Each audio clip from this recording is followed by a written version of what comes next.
prenez souvent la ligne numéro 6? Oui. D'accord. Thiego est un élève de la seconde chance. Depuis 2 jours, il questionne les voyageurs de la ligne de bus numéro 6 Cayenne-Montjoly. Un questionnaire en 7 points, le client, le réseau, l'humeur du client. Il y en a beaucoup qui me répondent voilà, que ici en Guyane, ils souhaiteraient faire une voie spéciale pour le bus parce qu'il y a beaucoup de retard. Et aussi, il y en a des mauvais points, des arrêts qu'il faut améliorer. Et surtout aussi qu'ils disent qu'à midi, il n'y a pas assez de place pour le bus. Ils souhaitent un bus avec plusieurs places ou plusieurs bus. Chaque enquête est payée 2 € par la RCT.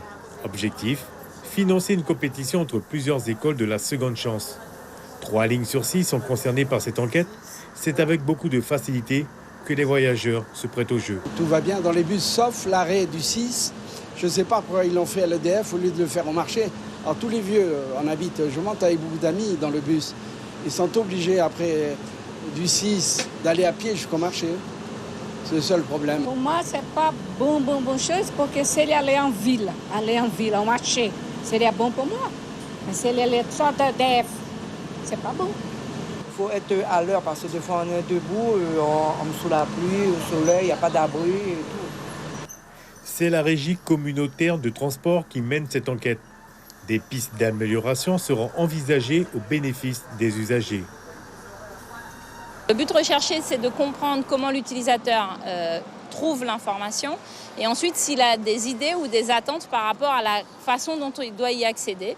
Donc ce qui globalement est remonté de la première journée, c'est que pour le public jeune, on va dire, c'est l'arrivée d'une application une application mobile. Et pour le public qui est un petit peu plus, on va dire, âgé, c'est plutôt l'arrivée de la fiche horaire, donc un document papier qui lui permet de retrouver à tout moment les horaires sur ses arrêts. Un bilan sera disponible d'ici la fin du mois de juin. Une future application sur les trajets et les horaires verra le jour.